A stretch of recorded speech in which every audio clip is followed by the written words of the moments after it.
या निमित्ताने रेऊ आणि विज्ञान विहार संस्थेने आयोजित केलेल्या या सायन्स वीक किंवा विज्ञान सप्ताहाच्या उद्घाटन प्रसंगी जमलेले उपस्थित मान्यवर आणि विद्यार्थिनींनो, आजचा दिवस फार महत्वाचा आहे. तुम्हाला माहिती आहे का आजचा दिवस काय, कशासाठी साजरा केला जातो?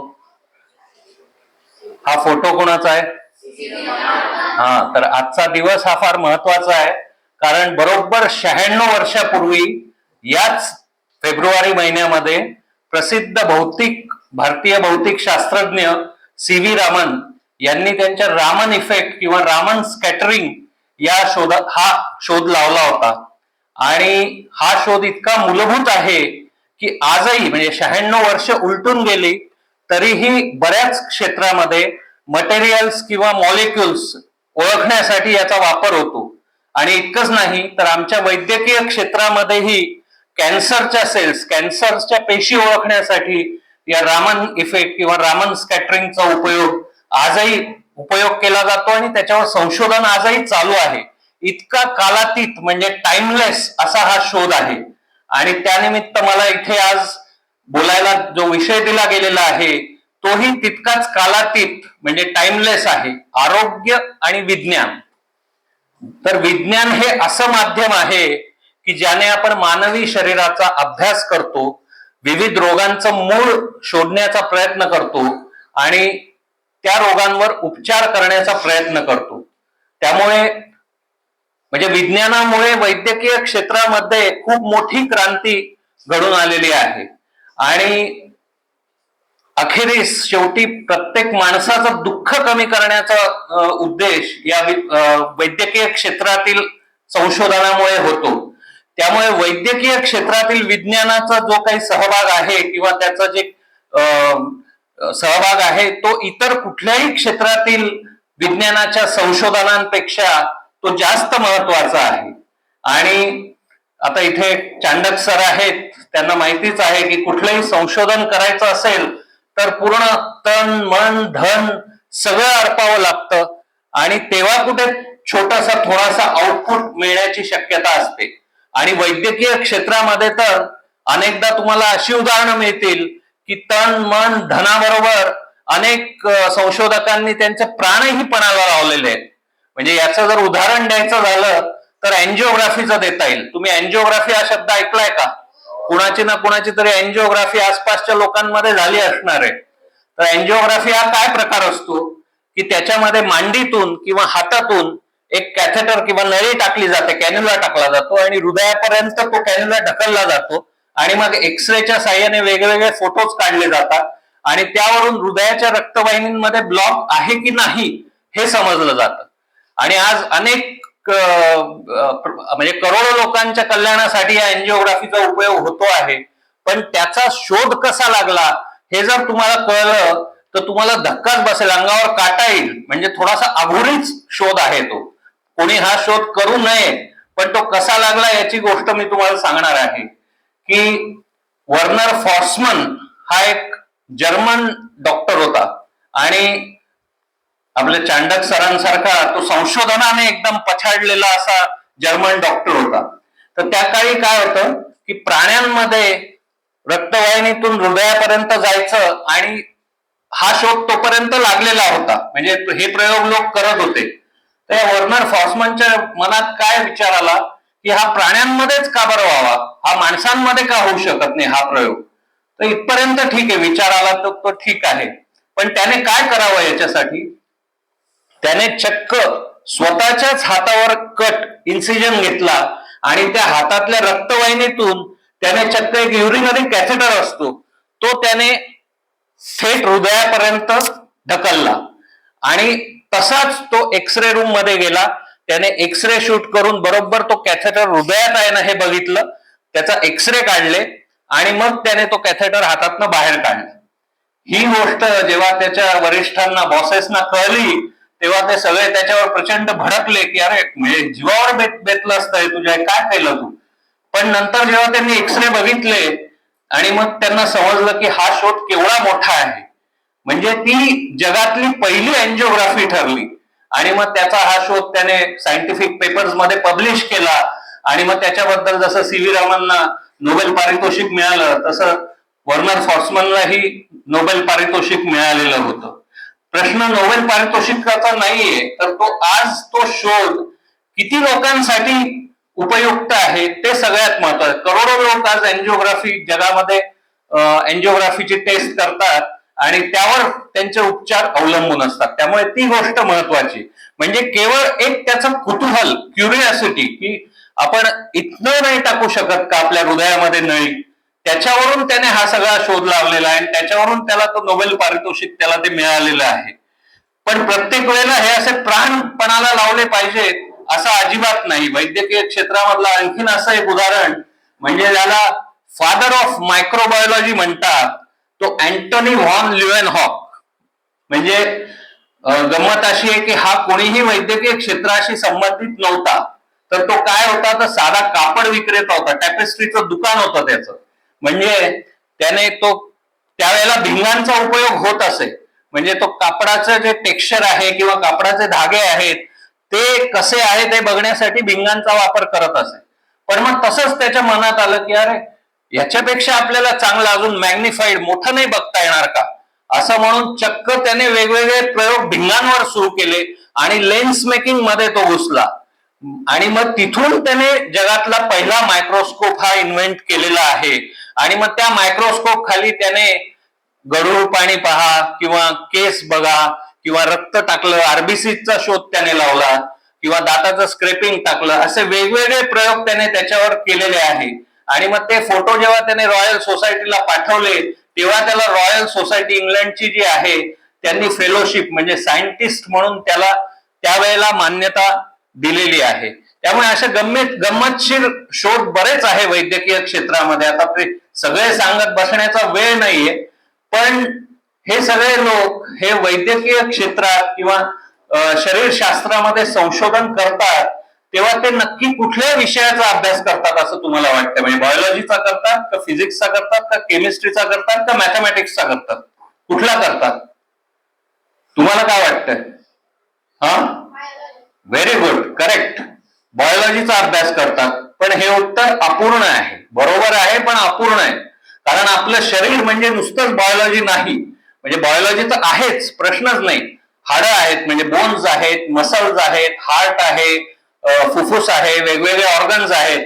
त्यामुळे बायोलॉजी तर आहेच इम्पॉर्टंट, पण त्याच्याबरोबर फिजिक्स पण आहे. तर तुम्ही म्हणाल फिजिक्स कसं आहे, तर साधे उदाहरण म्हणजे आपलं हृदय हे एखाद्या पंपासारखं कार्य करतं है ना. म्हणजे विहिरीवरचा वगैरे जो पंप असतो, जो एरवी पाणी खेचतो किंवा पाणी फेकतो, तसं आपलं हृदय रक्त खेचतं किंवा रक्त फेकतं. म्हणजे तिथे पंपाची सिस्टीम आहे, म्हणजे तिथे फिजिक्स आलंच. दुसरी गोष्ट, आता इथे स्विचबोर्ड आहे, मी बंद बटन इथे चालू केलं की लाईट लागतो किंवा पंखा लागतो. नेमकी तीच सिस्टीम आपल्या हृदयामध्ये आणि मेंदूच्या न्यूरॉन्स मध्ये, मेंदूच्या पेशींमध्ये असते. त्याला आम्ही ऍक्शन पोटेन्शियल, इलेक्ट्रिसिटीच्या ऐवजी आम्ही ऍक्शन पोटेन्शियल म्हणतो. म्हणजे आम्ही जो ईसीजी काढतो, ईसीजी ऐकलाय तुम्ही, कार्डिओग्राम, छातीत दुखलं की काढला जातो, तर तो जो ईसीजी काढतो तो दुसरं तिसरं काही नसून या इलेक्ट्रिकल ऍक्टिव्हिटीचाच ग्राफ असतो. त्यामुळे जे इथे आहे तेच तिथे पण आहे आणि तेच निसर्गामध्ये पण आहे. वीज चमकते ती कशामुळे ते माहितीये ना, कशामुळे? हा, गुड, क्लाउड्स आणि ग्राउंड मधल्या पॉझिटिव्ह निगेटिव्हच्या डिफरन्समुळे किंवा क्लाउड्स आणि क्लाउड्सच्या पॉझिटिव्ह निगेटिव्ह डिफरन्समुळे. म्हणजे जे नेचर मध्ये आहे तेच आपण इथे पण वापरतो आणि तेच आपल्या शरीरामध्ये पण आहे. त्यामुळे फिजिक्स तर आहे, मग केमिस्ट्री पण आहे. केमिस्ट्री कशी आहे? कारण आपल्या शरीराचा प्रत्येक घटक हा केमिकल एलिमेंटनेच बनलेला आहे. म्हणजे अगदी प्रोटीन्स म्हणा, म्हणजे आपले स्नायू प्रोटीन्सने बनलेले असतात, ते अमायनो ऍसिड्सने बनलेले असतात, किंवा प्रोटीन्स, फॅट्स, कार्बोहायड्रेट्स, अगदी पाणी सुद्धा शेवटी आहेत, हे सगळे केमिकल घटकच आहेत. त्यामुळे केमिस्ट्रीचाही प्रचंड असा उपयोग किंवा प्रचंड असा म्हणजे एक प्रचंड यूज आपल्या शरीरामध्ये होतो. त्यामुळे ते पण महत्वाचं आहे. म्हणजे केमिस्ट्री पण आली. मग मॅथमॅटिक्स कसं आहे? तर मॅथमॅटिक्स तर सगळीकडे आहे, मॅथमॅटिक्स कुठे नाही. म्हणजे आपलं हार्ट एका ठराविक गतीने पंप करतं, म्हणजे तिथे परत मॅथमॅटिक्स आलं. किंवा आम्ही जो ईसीजी काढतो त्यात वेगवेगळे इंटरव्हल्स आम्ही मोजतो किंवा त्याचा स्लोप बघतो त्या ग्राफचा, म्हणजे तिथे मॅथमॅटिक्स आलं. म्हणजेच आपलं शरीर हे एक चालतं बोलतं बायोलॉजी, फिजिक्स, केमिस्ट्री आणि मॅथमॅटिक्स या सगळ्याचं एक पुस्तक आहे असं तुम्ही समजा. म्हणजे इथे मला युक्लिडचं एक वाक्य आठवतं. युक्लिड माहिती, गणितज्ञ होता. तर त्याचं एक प्रसिद्ध वाक्य आहे की the laws of nature are but the mathematical thoughts of God. म्हणजे त्याने निसर्गामध्ये गणित कुठे कुठे आहे हे सगळीकडे शोधण्याचा प्रयत्न केला आणि त्याला आढळून आलं की अरे गणित तर सगळीकडेच आहे. त्यावेळेला त्याने हे वाक्य उद्गारलं की अरे the laws of nature are but the mathematical thoughts of God. तर मी युक्लिडची माफी मागतो आणि त्याच्या पुढे एक पायरी पुढे जाऊन मी असं म्हणू शकेन की the laws of human bodies are nothing but biological, physical, chemical and mathematical thoughts of God. त्यामुळे म्हणजे हे सगळं आपल्या शरीरामध्ये आहे. आणि भविष्यामध्ये तर आता कॉम्प्युटरचे जे विषय आहेत सध्या, आर्टिफिशियल इंटेलिजन्स आणि मशीन लर्निंग, ऐकलेत का तुम्ही? तर याची साथ मिळाली की वैद्यकीय संशोधन, वैद्यकीय क्षेत्रातलं संशोधन हे कुठे झेप घेणार आहे. म्हणजे येणारं शतक हे वैद्यकीय क्षेत्रासाठी फार मोठं वरदान घेऊन येणार आहे, यात माझ्या मनात तरी शंका नाही. पण हे सगळं असताना आपण आपलं आरोग्य व्यवस्थित ठेवणं ही आपली जबाबदारी आहे. आपण म्हणजे तुम्ही, कारण तुम्ही पुढची पिढी आहात, भारताचं भविष्य आहात. त्यामुळे भारताचं भविष्य जर उज्ज्वल ठेवायचं असेल तर तुम्हाला स्वतःचं आरोग्य जपणं, मानसिक आणि शारीरिक दोन्ही आरोग्य जपणं हे फार महत्वाचं आहे. आणि मग ते कसं जपलं पाहिजे, तर त्याच्यासाठी मी ज्या गोष्टी काही सांगणार आहेत 2-4, त्या कदाचित तुम्हाला पटणार नाही, प्रॅक्टिकल वाटणार नाही. काय उद्देश करतोय हा मनुष्य असं वाटेल, पण ते तुमच्या मनावर बिंबवणं माझं काम आहे आणि ते तुम्ही ऐकून घेणं हे तुमचं पण काम आहे. आणि त्याचा जर तुम्ही वापर केला तर निश्चितपणे तुमचंही आरोग्य आणि समाजाचंही आरोग्य राखायला तुम्ही मदत करा. तर काय केलं पाहिजे मग आपण आपलं आरोग्य राखण्यासाठी? तर त्याचं मी एक छोटंसं, आज सी.व्ही. रामन यांच्या शोधाच्या निमित्त आपण इथे जमलेलो आहोत, तर त्याचं नेमोनिक केलेलं आहे छोटंसं. नेमोनिक माहितीये तुम्हाला? विबग्योर माहितीये किंवा ताना पिहिनी पाजा माहितीये?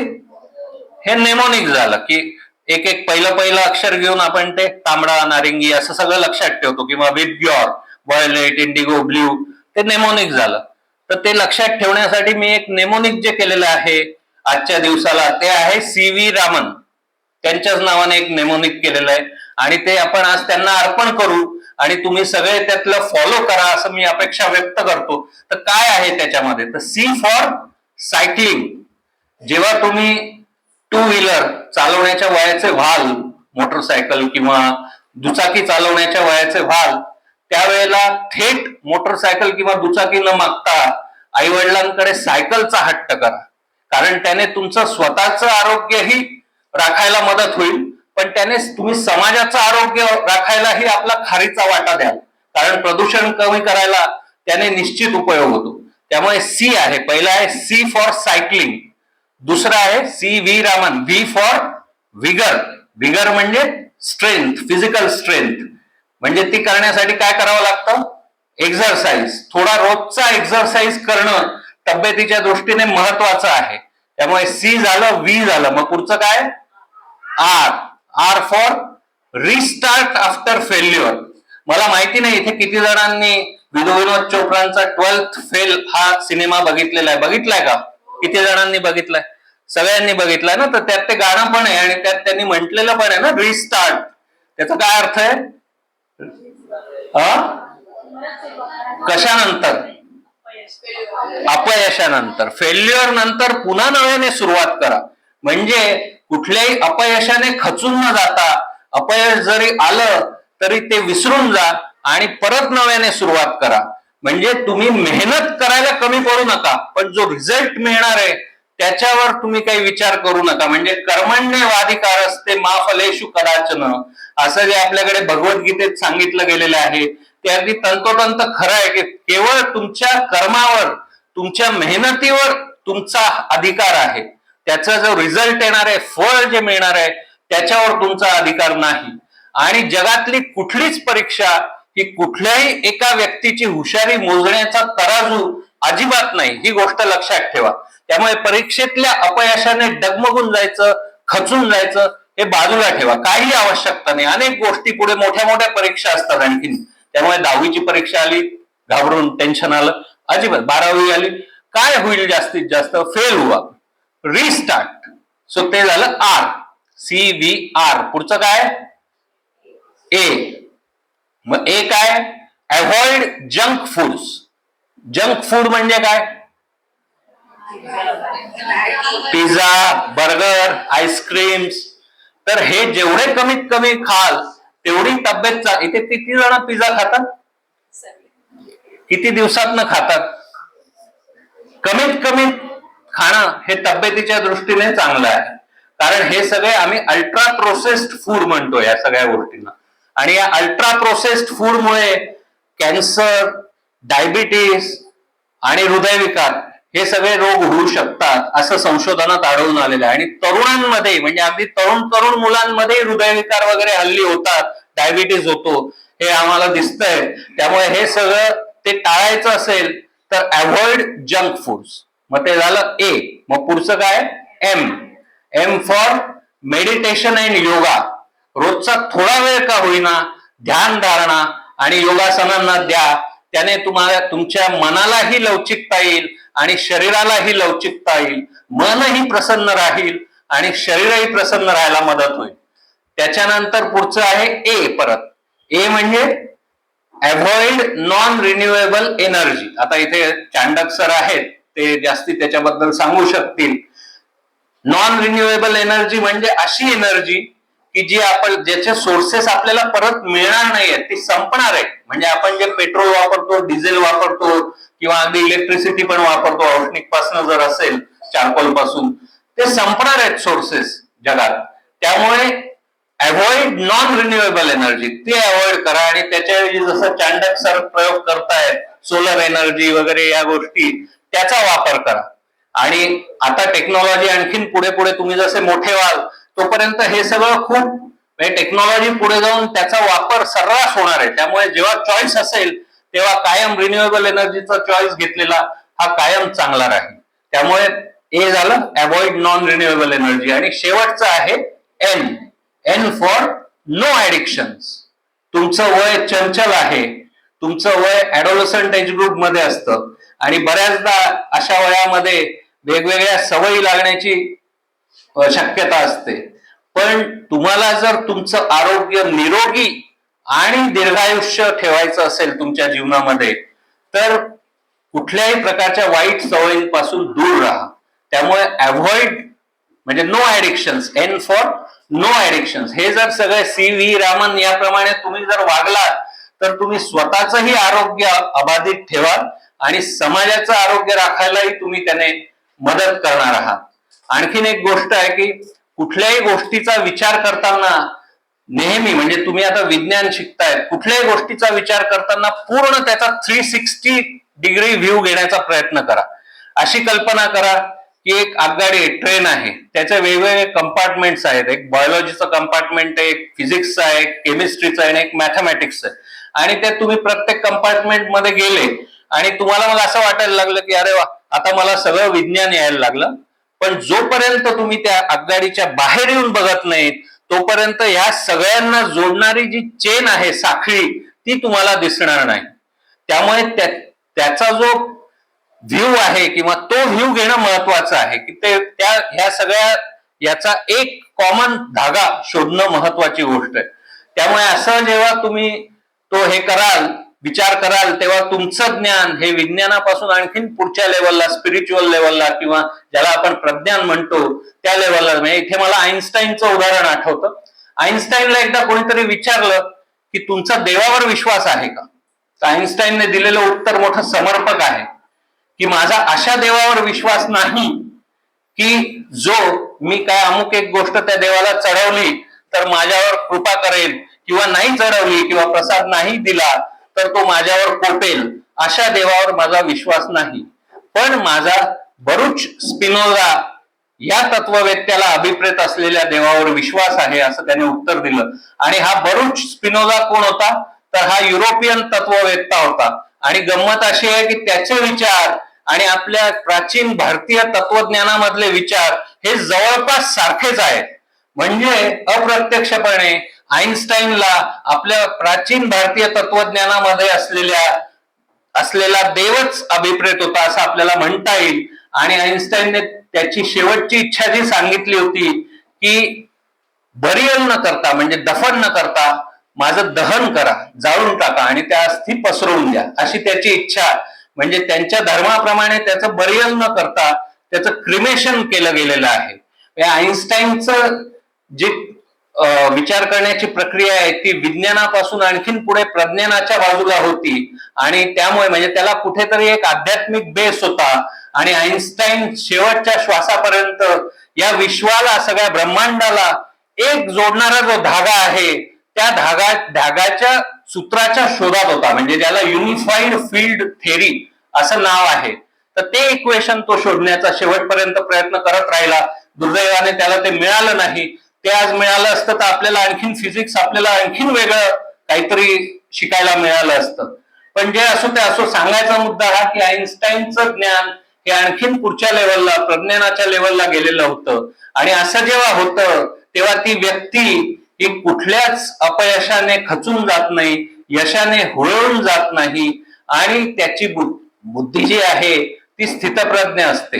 हे इथे मी शेवट जो करतो आता तो भगवद्गीतेतल्या ह्याच श्लोकाने करतो की या सर्वत्र अनभिस्नेहा, म्हणजे जो सगळ्यापासून अनासक्त आहे, ज्याला कुठलंही अटॅचमेंट नाही, या सर्वत्र अनभिस्नेहा तत्तत् प्राप्य शुभाशुभम न अभिनंदती न द्वेष्टी तस्य प्रज्ञा प्रतिष्ठिता.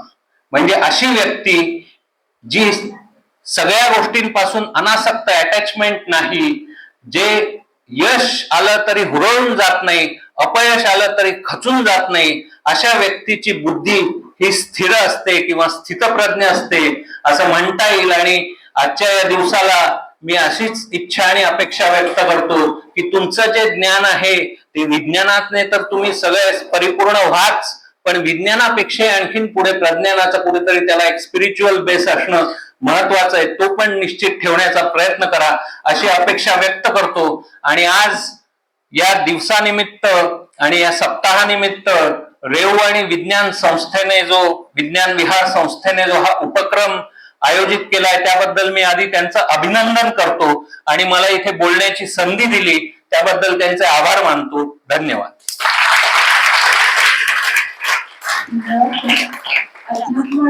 विज्ञान यांची सांगड घालून आम्ही विद्यार्थी आणि आम्ही सगळे